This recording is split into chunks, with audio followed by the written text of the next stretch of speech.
What if Naruto traveled to Hunter x Hunter universe? Part 6. With the three spiders momentarily off balance, the real hammer dropped.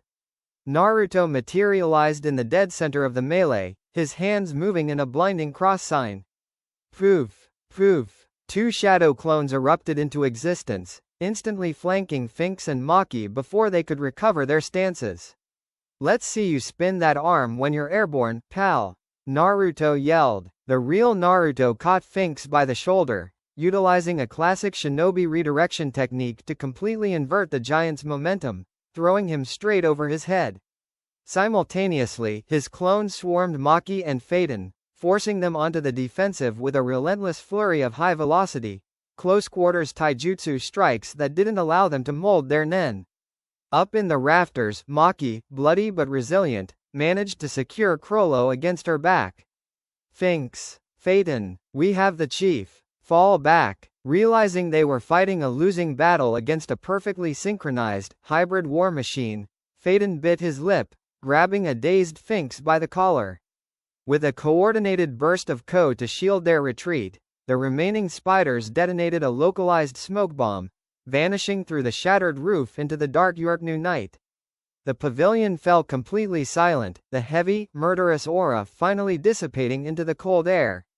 Naruto stood in the center of the ruined hall, his clones dissolving into soft white mist as he casually slid his hands back into his pockets.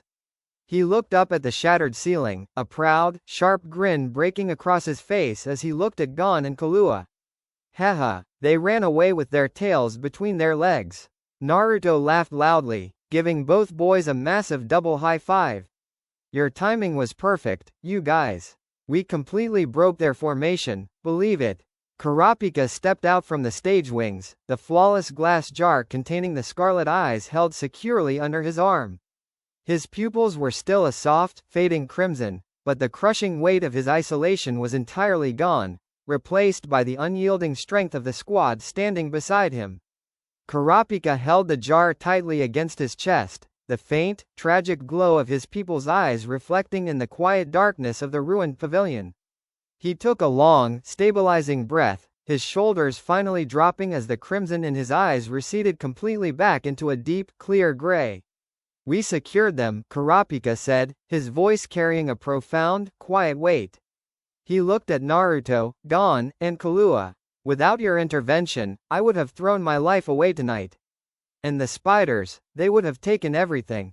Hey, don't sweat it, Kurapika, Naruto grinned, walking over and placing a warm, heavy hand on the Kurta's shoulder. That's what a real squad does. We don't let our friends walk into the dark alone. Killua stretched his arms behind his head, the last of his electric aura fading with a tiny spark. They're completely rattled. Chrollo is severely injured, and their vanguard took a massive hit. The Phantom Troop prides itself on being the ultimate hunters, but right now, they're the ones fleeing into the night. We need to move before the Mafia security grid locks down this entire district, Kurapika noted, adjusting his tunic. The Nostrade family will want a full report, but my priority is securing these eyes in a safe location outside of Yorknu. Let's get out of here first. Gon said, his stomach suddenly letting out a loud, rumbling growl that echoed through the shattered marble pavilion. He blushed, rubbing the back of his neck with a sheepish grin. All that Jajunkin energy completely wiped me out. Naruto burst into a loud, boisterous laugh, slapping Gon on the back. Haha, I knew it, you can't be the #1 hyperactive fighter on an empty stomach. Come on, I still have that VIP billionaire card. The high-end restaurants might be closed, but I bet we can find an all-night diner that serves the biggest bowls of pork bone broth in the whole city, believe it. With the Scarlet Eyes recovered and the legendary Phantom Troop officially broken and driven into retreat, the four friends walked out of the ruined pavilion together, their shadows stretching long across the neon-lit concrete of Yorknu City.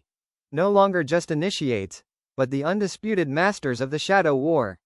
The high-speed airship rose smoothly above the neon horizon of Yorknu City, leaving the towering skyscrapers and the shadows of the Phantom Troop far below. In the private cabin, Kurapika stood by the glass, looking down at the sprawling metropolis one last time. Under his arm was a reinforced, secure briefcase containing the scarlet eyes of his clan. He turned to the group, his expression softer and more at peace than it had been since the hunter exam. I will accompany the Nostrade detail back to their primary estate to ensure these are safely preserved, Kurapika said, his voice quiet but steady. After that, my hunt for the remaining eyes continues. But I am no longer carrying the weight in the dark. Thank you, all of you. Take care of yourself, Kurapika, Gon grinned, waving enthusiastically. And remember to call Leorio. He's going to be furious if he finds out we left the city without telling him. I will, Kurapika smiled faintly, giving them a respectful nod before exiting the cabin as the airship prepared for its next leg. Once the doors clicked shut, Kahlua threw himself onto the plush leather couch, sliding his hands behind his head. Well, that handles the spiders. But we still have a huge problem, Gon. The Southern Peace auction is over, and we didn't manage to buy a single copy of Greed Island. Billionaires or not, every console was snapped up by that multi-billionaire guy, Batara. Haha, don't sweat the small stuff, Kahlua. Naruto laughed, sitting cross-legged on the floor with a massive map spread out in front of him. Who says we need to buy the game when we can just get hired to play it? Gon blinked, leaning over the map. Hired? Yeah, Naruto pointed a finger at a highlighted section of a York New Financial Journal. I was doing some reading while you guys were packing. This Batara guy spent a fortune buying up all those Joystation consoles, right? But he doesn't actually know how to use Nen. He's putting out an open call for high-level Nen users to pass a screening test. Whoever passes gets dropped into the game on his dime to find the Angel's Breath card. Killua's eyes sharpened, a clever smirk creeping onto his face. A screening test, run by his personal bodyguards. Says Gaara, the single-star jackpot hunter. If we show up with the skills we polished against the spiders, we'll breeze right through it. Exactly. Naruto bounced to his feet, his blue eyes flashing with pure excitement. And from what Kurama tells me about the energy signatures of those memory cards, Greed Island isn't just a regular game. It's a real physical island somewhere out in the ocean, completely locked down by a massive, complex Nen matrix. It's basically a gigantic, interactive ceiling formula. A real island, Gon whispered, his heart hammering against his ribs.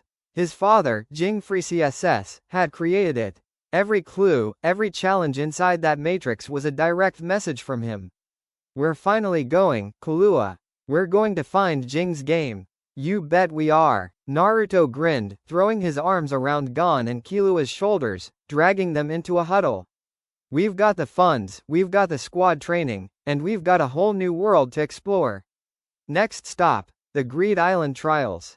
Let's show this Sesgara guy what a real team can do, believe it. Before making their way to Batara's formal screening facility, Kahlua managed to pull a massive favor through one of his underground hunter connections, securing them private, late-night access to a confiscated Joystation console loaded with an active Greed Island memory card. The console sat on a metal table in a dim, soundproof warehouse on the outskirts of the York New shipping yards. It looked entirely ordinary, a boxy gray piece of plastic, but the moment Gon poured a tiny stream of his ten into the machine, a brilliant, humming dome of violet aura erupted outward, encasing the table. It's just like the puzzle box Jing left me, Gon murmured, his eyes reflecting the soft glow. The game doesn't just read data, it requires a constant, active link to a Nen user's life force to even boot up. Yeah, but look at the flow of the aura, Kahlua said, leaning closer, his sharp eyes analyzing the complex ripples. It's not just a loop. The energy is transmitting somewhere. It's like a radio tower, but it's sending a signal out across the ocean. Naruto stepped up to the table, his expression shifting from his usual goofy grin to a sharp, analytical focus. He bit his thumb, smearing a droplet of blood across his palm before slamming his hand flat onto the concrete floor directly beneath the humming console. Fuinjutsu. Extraction seal. Black, calligraphic ink formulas erupted from Naruto's palm, snaking up the legs of the table like iron vines. The shinobi sealing script didn't break the Nen matrix. Instead, the chakra formulas wrapped neatly around the violet aura loops, translating the complex nen restrictions into a language Naruto understood perfectly. To a ninja who had spent his entire life dealing with the Reaper Death Seal, the Four Symbols Seal, and the intricate coordinate grids of the Flying Thunder God, the structural makeup of Greed Island was shockingly familiar. Whoa! Gon gasped as the black ink lines began to glow with a soft, golden hue, projecting a massive, translucent holographic map of the world into the air above the warehouse floor.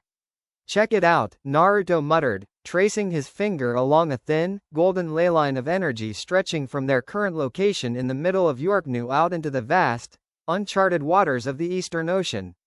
This isn't a virtual world at all. This machine is a localized space-time anchor. The moment you press start, the aura doesn't upload your mind. It activates a high-level transportation formula that physically teleports your body to these exact coordinates. Killua stared at the holographic map, his jaw dropping slightly as he read the latitude and longitude lines Naruto's sealing formula had forcibly extracted from the encrypted memory card. An actual island, Killua whispered, a massive, brilliant grin breaking across his face. It's hidden inside a massive, government-blocked sector of the sea, completely masked by an active illusion matrix. No wonder normal ships can't find it. The entire island is a physical sandbox surrounded by a giant nen barrier. Haha, my dad didn't just make a game, Gon laughed, his eyes shining with pure, unadulterated excitement as he stared at the golden coordinate dot pulsing in the middle of the dark sea. He built a whole country just for hunters to test their limits. He's really out there, and now we know exactly where the front door is, Naruto grinned, snapping his fingers as the black ink formulas snapped back into his palm, causing the holographic map to dissolve into soft golden particles. He looked at Gon and Killua, tossing his hands behind his head. We could try to fly there ourselves, but that barrier looks like a real pain to break without the proper key. Let's go crush Batera's little screening test tomorrow, get our official tickets into the Matrix, and go see what kind of crazy challenges your old man left for us. Believe it. The holographic map had barely faded back into Naruto's palm before Killua's sharp eyes darted up, locking onto the blonde ninja with intense curiosity. Hey, Naruto, Killua said, sliding his hands back into his pockets but leaning forward slightly. You mentioned a name just a second ago while you were looking at the console. You said something about what Kurama told you about the memory cards. Gon blinked, tilting his head as he looked between the two. Yeah, who's Kurama? Is he another one of your teachers from the Leaf Village, like Kakashi or Jiraiya? Naruto froze, his hand stopping halfway behind his head. A cold sweat broke out on the back of his neck as he realized he'd let the name slip out loud. Inside his mindscape, a massive, deep chuckle rumbled through the sloshing water, making Naruto's inner ears ring. Go ahead, brat. Tell them. Let's see how the Lightning Kid and the Wild Boy react to a mountain-sized demon sleeping inside their friend. Shut up, fuzzball. Naruto snapped back mentally before pulling his focus back to the warehouse. He rubbed the back of his neck, letting out a goofy, nervous laugh. Ah, haha, right, Kurama. Well, he's not exactly a teacher. He's more like a really loud, grumpy roommate who's been crashing at my place since the day I was born. A roommate? Killua's eyebrows knitted together. His assassin instincts, highly tuned to detecting lies or hidden threats, immediately spiked. He stepped closer, his voice dropping into a lower, more analytical register. Naruto, your sensory skills are insane, and that weird gold energy you used back at the auction didn't feel like regular nen at all. Does this roommate have something to do with where your power comes from? Gon didn't look suspicious. Instead, his golden brown eyes were wide with pure, honest wonder. Is he strong? Naruto looked at his two friends. He had spent a long time hiding the truth from people back home out of fear and isolation, but looking at Gon and Killua, the guys who had just stood shoulder to shoulder with him against the deadliest killers in Yorknu, he knew he didn't need to hide it from them. Naruto's smile softened, turning genuine and a little serious. He reached out, lightly tapping his own stomach right over the spot where his hidden sealing formula rested. He's incredibly strong, Gon. But he's not outside. He's right here, Naruto explained softly. Back in my world, there are these giant, ancient entities made of pure, raw spiritual energy called tailed beasts. Kurama is the strongest of them all, the nine-tailed demon fox. When I was just a baby, he was sealed inside my body to save my village. Killua's breath hitched. His mind immediately raced, trying to conceptualize a creature made of pure energy sealed inside a human being. It sounded like the ultimate form of conjuration or specialist nen, but on a scale that shouldn't even be physically possible. A demon fox, sealed inside you? Like a parasite? He's no parasite. Naruto grinned sharply, his blue eyes flashing with a sudden, fiery confidence. We used to fight a lot, and he tried to take over my body more times than I can count. But we've been through hell and back together. We're partners now. It's thanks to him that I have enough energy to bounce back from any injury, and when we combine our power, there isn't anyone in the world who can stop us. Inside the mindscape, Kurama crossed his massive orange paws, letting out a low, satisfied huff. HMPH. You still talk too much, brat. But at least you didn't call me a pet. Gon's face erupted into a massive, radiant smile. He stepped right up to Naruto, looking down at his stomach with absolute fascination. That is so cool. So it's like you carry a whole extra friend with you wherever you go. Hey, Kurama, can you hear me? Nice to meet you. Gon shouted directly at Naruto's midsection. Hey, don't yell at my stomach, Gon. Naruto laughed loudly, his cheeks turning a bit pink as he swatted Gon's hands away. He can hear you fine, but he's way too proud to yell back through my belly button. Killua let out a long, ragged breath, the tension completely leaving his shoulders as a wry smirk returned to his face. He shook his head, looking at Naruto with genuine admiration. Unbelievable. You really are a walking anomaly, Naruto. A ninja with a giant demon fox inside him, a guy who fights the mafia with raw muscle, and now we're taking you into a virtual Nen Island. Jing's game doesn't know what's coming for it. Haha, you better believe it, Naruto cheered, slamming his fists together. Now come on, let's get some sleep. We've got a single-star hunter to completely blow away at the auditions tomorrow. The morning sun cut through the towering glass arches of the Batara Corporation's private selection facility. Inside the vast, polished marble audition hall, dozens of elite pro hunters and powerful mercenaries stood in small, tense clusters. The atmosphere was suffocatingly competitive. Everyone here was trying to claim one of the few remaining slots to enter Greed Island. Standing on a raised central stage was Sesgara, the veteran single-star jackpot hunter. He wore a crisp suit, his arms crossed over his chest, his eyes sharp and completely unreadable behind his square glasses. The test is simple, Sesgara's voice boomed, cutting through the murmurs. You will stand before me and release your Ren. Show me the absolute peak of your aura volume, stability, and intent. If your output falls below my standards, you are dismissed instantly. First candidate, step forward. One by one, experienced combatants stepped up. Some managed a decent flare of aura, while others were sent packing with a single, disappointed wave of Sesgara's hand. Next, Sesgara called out, checking his digital clipboard. Gon, Killua, and Naruto. The crowd parted as the three 12-year-olds walked down the center aisle. A few of the older mercenaries let out quiet, mocking chuckles. Kids? Batara is getting desperate if he's letting middle schoolers audition for a death game. Killua didn't even look at them, a bored, lazy smirk on his face. Gon walked with a bouncy, energetic stride, while Naruto had his hands locked behind his head, grinning widely. You three are testing together? Sesgara asked, his eyes narrowing as he looked down from the stage. Very well, step up and show me your Ren. The three boys lined up horizontally. On three? Killua muttered sideways. Yep. Gon nodded. Let's show him how we do things, Naruto smirked. 1, 2, 3, boom. The entire grand hall didn't just vibrate, the atmospheric pressure violently ruptured. Gon stepped forward first, his feet anchoring deep into the marble as a towering, blinding pillar of golden white enhancer aura erupted from his body. The sheer volume of his Ren was so massive and dense that it generated a physical shockwave, shattering the nearest glass light fixtures and sending a howling wind ripping through the clothes of the spectators. Simultaneously, Killua's aura flared, but his was jagged, blinding, and terrifying. Intense streaks of blue and white electricity crackled violently over his shoulders, the high-voltage snap of his transformed transmuter aura creating a sharp, ozone smell that filled the entire room.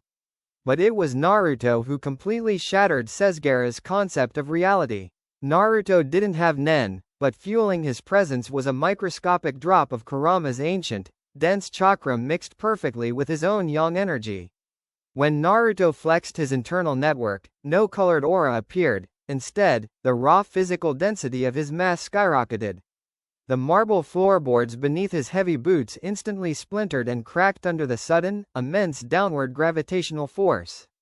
The air directly around Naruto began to warp and distort from the sheer kinetic displacement of his physical pressure, creating an invisible, crushing dome that made it hard for anyone within 50 feet to breathe. Sesgara's clipboard slipped from his fingers, clattering loudly against the stage floor. His glasses slid down his nose as his professional composure completely evaporated. His veteran hunter instincts were screaming, a cold sweat breaking out across his forehead. What is this? The two boys. Their aura volume is comparable to top-tier pro hunters with decades of experience. But the blonde one, there is no aura signature, yet his sheer physical presence has the gravitational density of a mountain. If I tried to strike him, my fist would shatter like glass. The surrounding mercenaries had dropped to their knees, some literally clutching their chests as the combined weight of Gon's roaring energy, Killua's lightning, and Naruto's crushing physical mass forced them into submission. Naruto snapped his hands back behind his head, the crushing pressure instantly vanishing from the room as he flashed a bright, million-dollar grin up at the frozen veteran. Haha, so, old man, Naruto laughed loudly, his voice echoing cleanly in the shocked silence of the hall. Did we pass the test, or do you want us to flex a little harder? Believe it, Sesgara slowly swallowed the lump in his throat, adjusting his glasses with a trembling hand as he looked at the three grinning monsters standing before him. You pass. Welcome to Greed Island. The massive double doors of Batera's private vault swung open, revealing a long, sterile room lined with glowing metal tables. Atop each table sat an official Joystation console, its cooling fans humming quietly under the heavy load of an active Greed Island memory card. All right boys, Killua said, cracking his knuckles as he hopped onto one of the high stools. This is it. Once we hook our energy into these things, our physical bodies get pulled directly into the Matrix. Make sure your defensive guards are up the second we land. Got it. Gon nodded eagerly, sitting down before the center console. His fingers lightly brushed the slick plastic casing. He could feel it, the deep, rhythmic pulse of his father's lingering aura embedded in the code. Let's go. Naruto slid onto the final stool, his eyes scanning the complex wire arrays connecting the machines. Kurama, you ready back there? Inside the mindscape, the giant nine-tailed fox shifted his massive paws, his slit pupils gleaming with sharp anticipation. HMPH. A world constructed entirely out of physical barriers and spatial seals. Let's see if this, Jing, character's prison can hold my weight, brat. Unleash the flow. Haha, you got it. Naruto grinned. Simultaneously, the three boys placed their hands flat against their respective consoles. Gon and Killua closed their eyes, unleashing a perfectly synchronized, controlled stream of their Ren. The violet aura of the Nen Matrix instantly responded, swirling around their arms like liquid light. Right beside them, Naruto breathed out, channeling a precise pulse of his own physical chakra directly through the console's copper inputs. The ink formulas he had previously decoded flared to life within his mind's eye, aligning perfectly with the spatial transmission protocols of the game. HUMMMMMM. The room's lighting completely dissolved. The violet domes of energy expanded at a terrifying, blinding speed, swallowing the three stools, the vault, and the boys entirely. The physical sensation of gravity vanished, replaced by the wild, rushing vacuum of a high-speed spatial transportation formula. Flash. A sharp, deafening pop echoed through the ether as their coordinates were forcibly rewritten. In the next millisecond, the vacuum shattered. Naruto's boots slammed heavily onto a solid, pristine slab of white marble, sending a small crack through the stone from his residual kinetic momentum. Right beside him, Gon and Killua stuck a perfect, low-gravity landing, their eyes snapping open as they instantly dropped into a tight, back-to-back defensive formation. Clear, Killua called out, his lightning aura humming at a low baseline as his eyes darted across the new environment. They were standing in a massive, ancient Roman-style stone chamber, open to the sky above. Floating directly ahead of them was a towering, luminous archway made of pure white energy, the starting gate. Beyond the archway, a flight of massive stone stairs descended down into a sprawling, breathtaking view of a dense, tropical jungle that stretched all the way to a sparkling turquoise ocean. Wow! Gon breathed out, his golden brown eyes wide with pure, unadulterated wonder as the warm sea breeze whipped through his spiky hair. It smells just like Whale Island. The trees, the soil, everything is completely real. Welcome to Greed Island, a polite, disembodied female voice echoed smoothly from the air above them. Suddenly, a beautiful, translucent woman with shimmering fairy wings materialized in a shower of soft light, hovering directly before the trio. I am Elena, one of the game's official guides, she explained with a warm, welcoming smile. Since you have successfully initialized your entry keys, please take a moment to understand the absolute rules of this world. To leave the island, or to interact with its contents, you must utilize the primary interface. She raised a hand, and a massive, leather-bound binder with transparent card slots materialized in front of Gon, hovering in mid-air. Raise your right hand and say the word, book. Naruto tucked his hands into his pockets, looking past the floating guide out toward the massive, uncharted horizon of the island. A sharp, confident smirk cut across his face as his advanced sensory grid picked up hundreds of powerful, erratic energy signatures scattered deep within the jungle. Wild magical beasts, hidden traps, and greedy players waiting in ambush. Haha, a real-world sandbox filled with crazy monsters and hidden treasure cards, Naruto laughed loudly, throwing his arm around Gon's shoulder as the wind rushed past the stone archway. Your dad really knew how to throw a party, Gon. Let's get our books, open up the map, and show this whole island what a real squad can do, believe it. Book. Naruto, Gon, and Killua spoke in unison. With 3 distinct pops of compressed aura, large, leather-bound binders materialized in front of them, hovering suspended in midair. Gon immediately began flipping through his pages, his eyes wide as he looked at the 100 empty slots designated for the specified pocket cards needed to clear the game. Naruto, however, didn't look at the slots. He reached out, his hand glowing with a soft, analytical blue chakra as he grabbed the edge of his floating book. Inside his mindscape, Kurama leaned his massive snout forward against the iron bars, his crimson eyes narrowing as he examined the spiritual architecture of the object. Brat, look closer at the binding. The book isn't a solid physical object. It's a localized manifestation of a massive, continuous conjuration script tied to the main framework of the island. Every card you insert is just a physical key that unlocks a specific data partition in the primary matrix. Yeah, I see it, Naruto muttered under his breath, his thumb tracing a microscopic, invisible ridge along the leather binding. To anyone else, it was just the border of a game menu. But to Naruto's advanced sealing eye, that ridge was a funfuda, a sealing boundary line designed to restrict the flow of energy. He closed his eyes, channeling a tiny, hyper-focused needle of wind-natured chakra right into the center of the binding, gently separating the layers of the Nen script without breaking the connection to the main network. Beast! A tiny, faint spark of golden chakra rippled across the pages of Naruto's book. Suddenly, the translucent numbers on the bottom of the card slots began to rapidly cycle and blur. Whoa, Naruto, what are you doing? Killua asked, his sharp assassin instincts instantly picking up the microscopic distortion in the ambient aura. He leaned over Naruto's shoulder, his jaw dropping as he watched the interface of the book flicker erratically. Are you hacking the game? Not hacking, just reading between the lines, Naruto grinned sharply, his eyes locked onto the cycling numbers. Check this out. The creators made a rule. If an item is turned into a card, its physical mass is compressed and sealed into a data state. And if you take that card outside the island, the seal breaks and the item disappears because it's too far from the main power source. Right, that's what the guide said. Gon nodded, watching intently. But they made a huge loophole in how the storage capacity is tracked, Naruto explained, his grin widening as his ink formulas neatly mapped out the conversion matrix. The book doesn't actually check what is inside the card slot, it only checks the serial number of the card. If I apply a minor replication seal, the same kind of formula we use to copy storage scrolls, to the slot itself.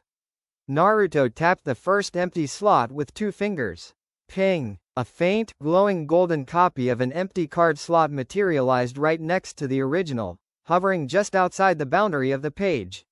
The game's defensive anti-cheat code didn't trigger, because as far as the central matrix was concerned, the main slot was still perfectly empty and untouched.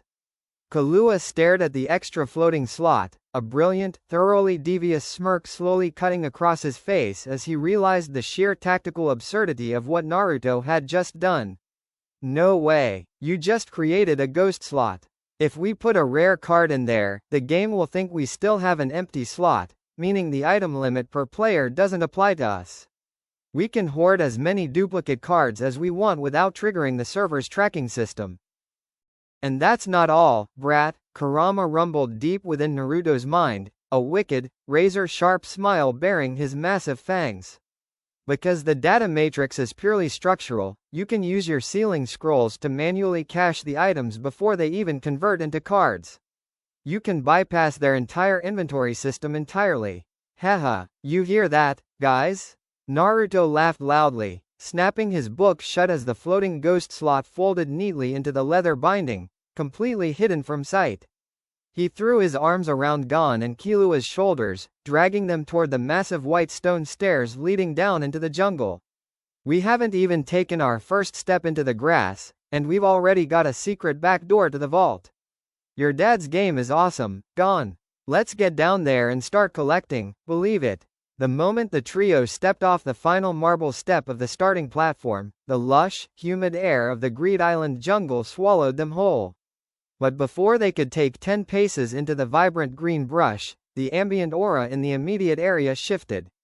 Rustle. From the high canopy and the thick ferns, 4 figures materialized in a coordinated circle, completely cutting off the path ahead. They were older, grizzled men wearing mismatched leather armor. Veteran players who had clearly survived in the game for years by hunting down defenseless rookies right at the spawn point. Well, look what the vault dragged in, the leader sneered, a bald man with a jagged scar over his eye. He conjured his book with a casual flick of his wrist. 3 fresh-faced little kids. Let's make this quick, brats. Hand over your starting spell cards and your binders, and maybe we won't send you back to the real world in pieces. Kahlua didn't even drop his hands from his pockets. He let out a bored, exaggerated sigh. Seriously? A spawn ambush? You guys have been stuck in this game for how many years, and this is the best strategy you've come up with? Shut up, kid, another ambush hunter barked, pulling a heavy, aura-infused broadsword from his back. We're taking your books by force. Wait, Naruto said, stepping out in front of Gon and Kahlua. He had a bright, completely innocent grin on his face as he summoned his binder. Book. The leather-bound binder materialized, hovering quietly in front of him. Naruto flipped it open, deliberately displaying the empty pages. Look, mister, we just got here. We don't even have any cards yet. But if you want to inspect it, go right ahead. The scar-faced leader laughed, stepping forward confidently. Stupid rookie. Once we initiate a target link, your inventory slots belong to. The man reached out, intending to use a theft spell card to forcibly scan Naruto's binder. But the moment his hand neared the leather binding, Naruto's subtle blue chakra needle twitched inside the binding. Flicker. Glitch. Suddenly, the translucent pages of Naruto's book didn't just open. They began to rapidly duplicate in midair. The central matrix of Greed Island tried to read the serial numbers, but Naruto's hidden replication seal forced the interface to loop violently. A cascade of 3, 4, Then 10 entirely identical, glowing holographic pages sprouted outward from the binder like an unfolding fan, floating completely outside the physical boundaries of the book itself. The scar-faced man froze, his eyes bulging out of his head. He tried to cast his spell, but the disembodied female guide voice that governed the game rules suddenly glitched, echoing erratically from the sky above. RRROR. Target inventory invalid. Slots detected, 100. 101. 200. System capacity limit bypassed. What the hell? The swordsman yelled, stumbling backward as the glowing ghost pages began to orbit Naruto's head like a bizarre crown of light. What kind of Nen ability is that? He's breaking the page constraints. The book is conjured by the Game Master System. It's impossible to manipulate the interface. He's a specialist, the third hunter shrieked, his face turning pale. He's using a script bypass ability. If the Game Master System can't restrict his inventory, our spell cards won't even lock onto him. Haha, I told you, my book is a little different, Naruto grinned, a dangerous, sharp edge cutting through his voice as the glowing ghost pages snapped back into the binder with a sharp thud, folding neatly into the hidden seal. Before the terrified players could even think about running, Killua's eyes went completely cold. Beast. In a fraction of a millisecond, streaks of high-voltage blue electricity exploded from Killua's frame as his Godspeed baseline triggered. He materialized directly behind the swordsman, his hand formed into a lethal, rigid spear shape, stopping precisely a millimeter from the man's throat. You picked the wrong rookies to rob, Killua whispered, the static current from his fingers singeing the man's collar. Gon dropped into a rock-solid enhancer stance right in front of the scar-faced leader, a terrifying, dense wall of Ko instantly enveloping his right fist. The air pressure in the jungle deflated under the sudden weight of his aura. We're looking for my dad, and we don't have time to play around with bullies. Leave your cards on the dirt and walk away. The four veteran players looked at the lightning-clad assassin, the roaring golden supernova around the kid's fist, and the blonde ninja who had literally just broken the fundamental coding of the game. Their weapons clattered to the ground instantly. We're sorry. Take them. Take everything. The leader screamed, frantically dumping his entire collection of rare spell cards out of his binder onto the grass before sprinting back into the jungle at top speed, his crew trailing right behind him in a cloud of dust. Naruto chuckled, bending down to scoop up the pile of scattered cards. He casually slid them into his book, watching as the cards seamlessly vanished into the hidden ghost slots, leaving the visible primary pages perfectly blank. Wow, Naruto, Gon laughed, jogging over with a huge grin. They looked like they saw a ghost. Your sealing stuff completely broke their brains. Haha, that's just a taste of what we can do, Naruto laughed proudly, tossing his arm behind his head. Come on, let's keep moving. If the basic guys out here have this many cool spell cards, just imagine what we're gonna find deeper in the island, believe it. With their newly acquired stash of spell cards securely cached in Naruto's glitched ghost slots, the trio plunged deeper into the dense canopy. The jungle was alive with the strange, rhythmic hum of magical beasts and the rustle of giant, prehistoric ferns. After a couple of hours of steady trekking, they found a small clearing bordered by massive, moss-covered roots. Gon and Killua immediately set to work sorting through the raw data of the cards they'd just plundered, analyzing spell distances and defense mechanics, while Naruto volunteered to handle the perimeter. He sat on a massive, elevated root, his legs dangling over the edge, looking out across the endless sea of green.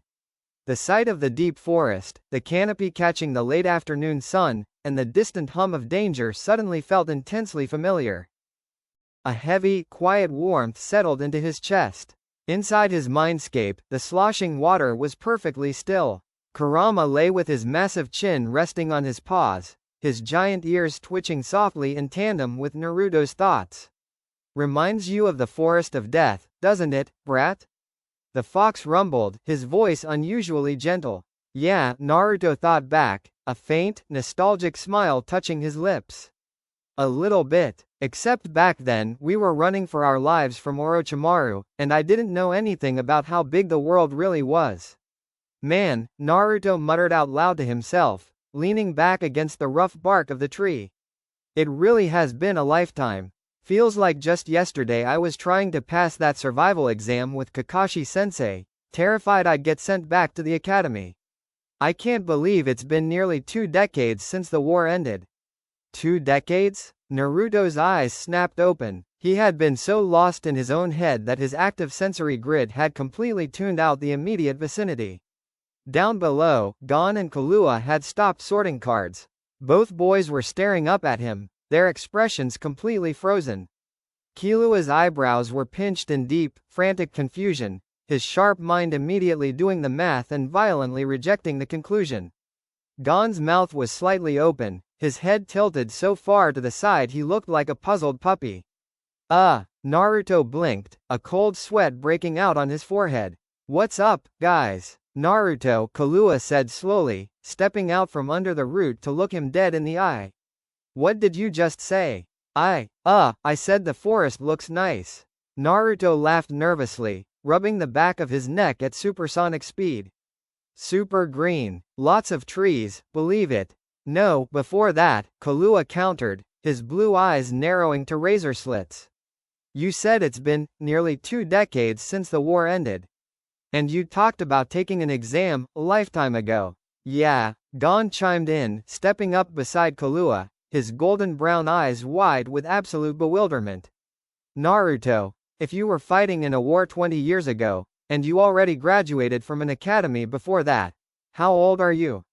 Inside the mindscape, Kurama let out a massive, booming roar of laughter that literally shook Naruto's inner ribs. "Bakahashi, you idiot, you completely gave it away. Let's see you lie your way out of this one, old man."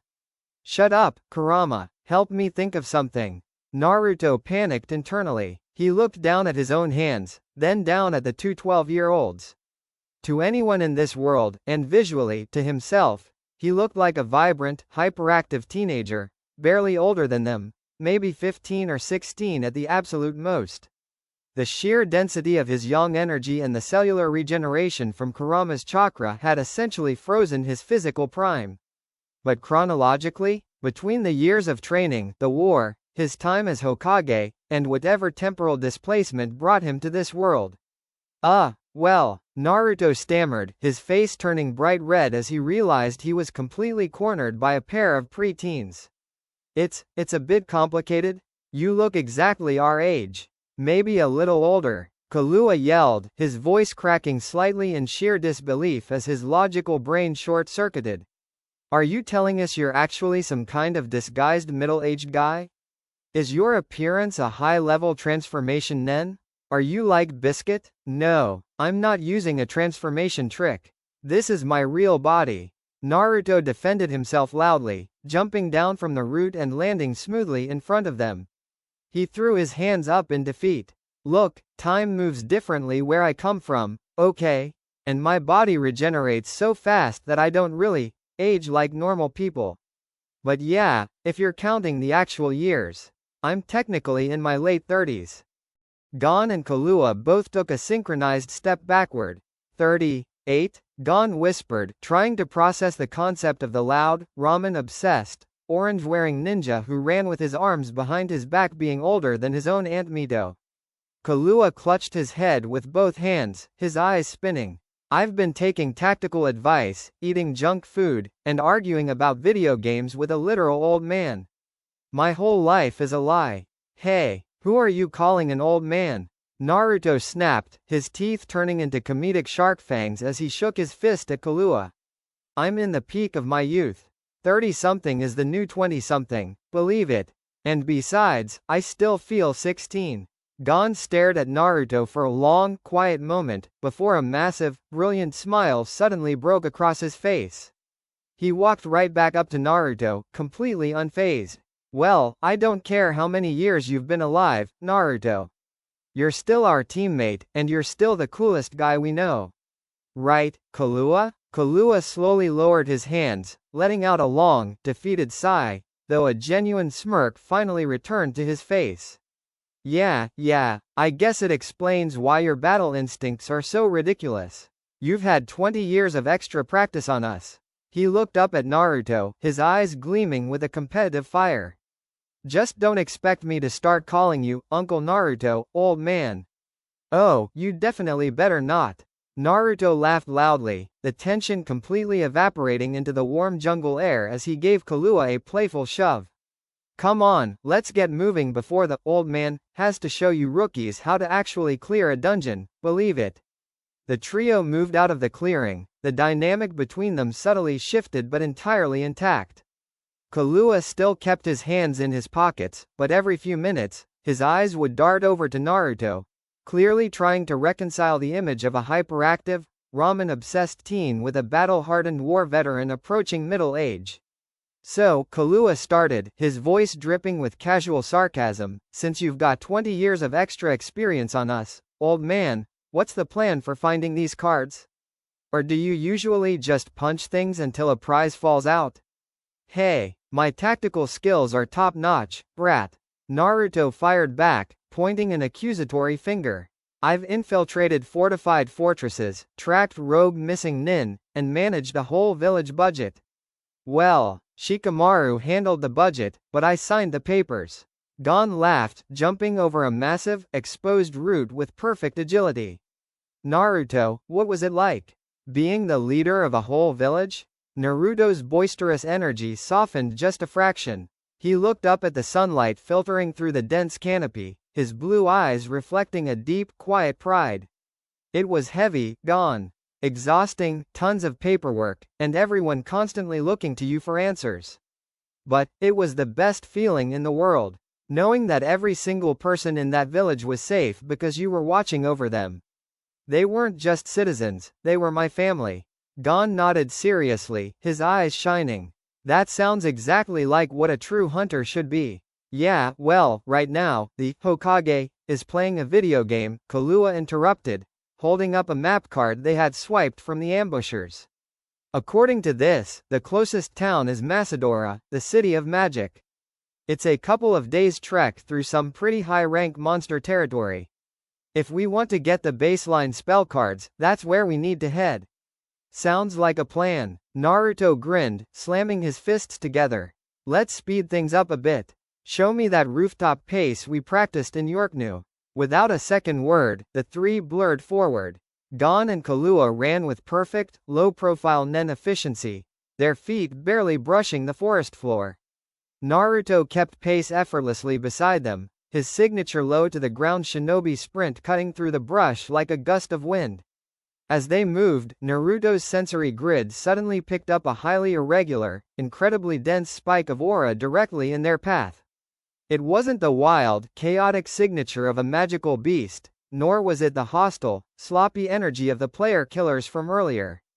This aura was compact, hyper-refined, and absolutely massive, like an iron wall hidden in the trees. Heads up, Naruto warned, his voice dropping into his serious battle register. Someone's waiting for us right over this ridge. And they're not a rookie. Killua and Gon immediately adjusted their strides, dropping into a defensive flank formation as they burst through the final layer of thick ferns into a wide, rocky canyon. Standing in the center of the canyon, completely blocking the path to Macedora, was a tiny girl with blonde hair tied into massive pigtails, wearing a frilly pink dress. She stood with her hands on her hips, her dark eyes tracking their arrival with an intense, analytical gaze. Biscuit Kruger. She looked at Gon and Killua, then her eyes locked onto Naruto, her pupils dilating as her deep, veteran Shingen Ryu mastery picked up the sheer, unnatural physical density radiating from his frame. Well, Biscuit said, a sharp, knowing smirk spreading across her face. I came out here to see what kind of unpolished gems just entered the game, but it looks like I found 2 raw diamonds, and 1 ancient boulder. Biscuit's eyes narrowed as she stepped closer, her gaze sliding from Gon and Killua right back to Naruto. Her playful demeanor vanished, replaced by the sheer weight of a double-star martial arts master. You too, Biscuit pointed a dainty, frilly finger at Gon and Killua. Your potential is magnificent, but your nen flow is completely unrefined. You're leaking aura like cracked plumbing. She then turned her gaze entirely onto Naruto, her eyes scanning his posture, the slight indentation his boots made in the solid stone, and the invisible distortion of atmospheric pressure surrounding him. But you, Biscuit murmured, her voice dropping into a rare, deadly serious tone. You don't have a single drop of aura in your body. Yet your physical cells are packed together tighter than solid iron. I've spent 50 years mastering the human frame, and I've never seen a biological structure like yours. Who trained you to compress your physical mass like that? Kahlua let out a sharp, involuntary snort, crossing his arms and throwing Naruto a thoroughly wicked smirk. Oh, you have no idea, Biscuit. Go on, Naruto. Tell the little girl how long you've been working on your physical mass. Naruto's face immediately flushed red. He gave Kahlua a lethal glare before turning back to Biscuit, rubbing the back of his neck with a massive, forced grin. Long story, short stack. Let's just say I've been training since before your parents were probably born. Believe it, Biscuit's eyebrow twitched violently. The air in the canyon grew instantly freezing as a terrifying, towering shadow of a massive, hyper-muscular silhouette briefly flickered behind her tiny, frilly frame. What, did you just call me? She whispered, her voice vibrating with pure, unadulterated menace. Gon blinked, his survival instincts screaming as he took a hasty step back. Naruto, I think you said the wrong thing. Hey, I'm just stating facts. Naruto laughed nervously, his sensory grid instantly registering that this little girl was currently channeling enough raw physical kinetic potential to level the entire canyon side. Look, we're just trying to get to Macedora. If you're here to fight, I gotta warn you, my squad doesn't back down. Biscuit closed her eyes, taking a deep, stabilizing breath until the terrifying muscle shadow vanished, returning her to her deceptively cute appearance. She looked at the three of them, a sharp, calculating glint returning to her eyes. I'm not here to fight you, old man, Biscuit said, throwing Naruto's implied age right back at him with a smirk. I'm here because these two boys are raw diamonds, and if they keep running around this island with their current sloppy techniques, they're going to get killed. And you, as impressive as your ancient boulder routine is, you can't teach them how to mold their nen correctly because you don't even use it. She stepped forward, planting her fists on her hips. From this moment on, I am your official instructor. We are going to turn this journey to Macedora into a hellish training camp. If you survive, you might actually stand a chance at clearing this game. Naruto looked at Gon and Kahlua, then back to Biscuit. A familiar, nostalgic warmth sparked in his chest. Her attitude, her sharp tongue, and the absolute demand for perfection, she reminded him exactly of Tsunade. A proud, confident grin split Naruto's face. He slammed his fists together, the physical shockwave rattling the loose pebbles in the canyon. Haha, a hellish training camp run by a scary, disguised veteran? Naruto laughed loudly, his blue eyes burning with fire. Sounds exactly like my kind of party. Alright, boys, let's see what this pint-sized master's got for us. Don't slack off, believe it. Biscuit's eyes narrowed as she stepped closer, her gaze sliding from Gon and Kahlua right back to Naruto. Her playful demeanor vanished, replaced by the sheer weight of a double-star martial arts master. You too, Biscuit pointed a dainty, frilly finger at Gon and Kahlua. Your potential is magnificent, but your nen flow is completely unrefined. You're leaking aura like cracked plumbing. She then turned her gaze entirely onto Naruto, her eyes scanning his posture, the slight indentation his boots made in the solid stone, and the invisible distortion of atmospheric pressure surrounding him. But you, Biscuit murmured, her voice dropping into a rare, deadly serious tone. You don't have a single drop of aura in your body. Yet your physical cells are packed together tighter than solid iron. I've spent 50 years mastering the human frame, and I've never seen a biological structure like yours. Who trained you to compress your physical mass like that? Kahlua let out a sharp, involuntary snort, crossing his arms and throwing Naruto a thoroughly wicked smirk. Oh, you have no idea, Biscuit.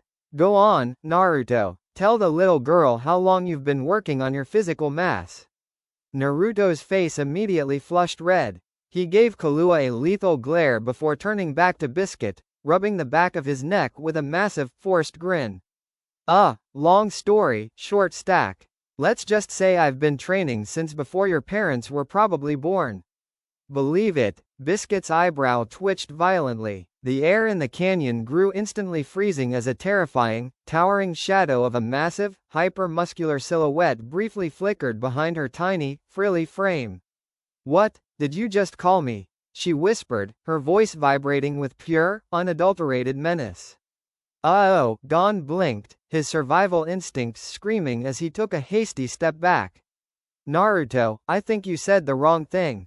Hey, I'm just stating facts. Naruto laughed nervously, his sensory grid instantly registering that this little girl was currently channeling enough raw physical kinetic potential to level the entire canyon side. Look, we're just trying to get to Macedora. If you're here to fight, I gotta warn you, my squad doesn't back down. Biscuit closed her eyes, taking a deep, stabilizing breath until the terrifying muscle shadow vanished, returning her to her deceptively cute appearance. She looked at the three of them, a sharp, calculating glint returning to her eyes. I'm not here to fight you, old man, Biscuit said, throwing Naruto's implied age right back at him with a smirk. I'm here because these two boys are raw diamonds, and if they keep running around this island with their current sloppy techniques, they're going to get killed. And you, as impressive as your ancient boulder routine is, you can't teach them how to mold their nen correctly because you don't even use it. She stepped forward, planting her fists on her hips. From this moment on, I am your official instructor. We are going to turn this journey to Macedora into a hellish training camp. If you survive, you might actually stand a chance at clearing this game. Naruto looked at Gon and Killua, then back to Biscuit. A familiar, nostalgic warmth sparked in his chest. Her attitude, her sharp tongue, and the absolute demand for perfection, she reminded him exactly of Tsunade. A proud, confident grin split Naruto's face. He slammed his fists together, the physical shockwave rattling the loose pebbles in the canyon. Haha, a hellish training camp run by a scary, disguised veteran? Naruto laughed loudly, his blue eyes burning with fire. Sounds exactly like my kind of party. Alright, boys, let's see what this pint-sized master's got for us. Don't slack off, believe it. Biscuit stared at Naruto for a few long seconds, the silence stretching across the canyon floor. The sharp, unyielding weight behind his words wasn't something a teenager could fake. It was the tone of a veteran commander who had stared down absolute annihilation and refused to blink. A slow, viciously satisfied smile crept onto her face. Team 7, huh? Biscuit muttered, dropping into a light, flawless martial arts stance. Good, because if your standards are that high, then you won't cry when I start pushing you past them. Gon, Killua, step forward. The two boys scrambled to attention, matching her stance as best they could. Your first lesson isn't about fighting monsters or hoarding cards, Biscuit barked, her voice snapping like a whip. It's about efficiency. You're going to use Ryu, the real-time adjustment of your aura distribution, while traversing this entire rocky terrain all the way to Macedora. If your aura dips below 80% on your defensive points for even a millisecond, I will personally correct your posture with my fists. 80% while moving? Killua grit his teeth, already feeling the mental strain of calculating his aura nodes at supersonic speeds. Don't complain, lightning boy. Move, Biscuit commanded. Boom. Gon and Killua exploded forward into the canyon, their bodies instantly enveloped in shifting, pulsing layers of nen as they sprinted up the steep, jagged rock walls. Biscuit blurred right behind them, keeping a terrifyingly close watch on their aura outputs.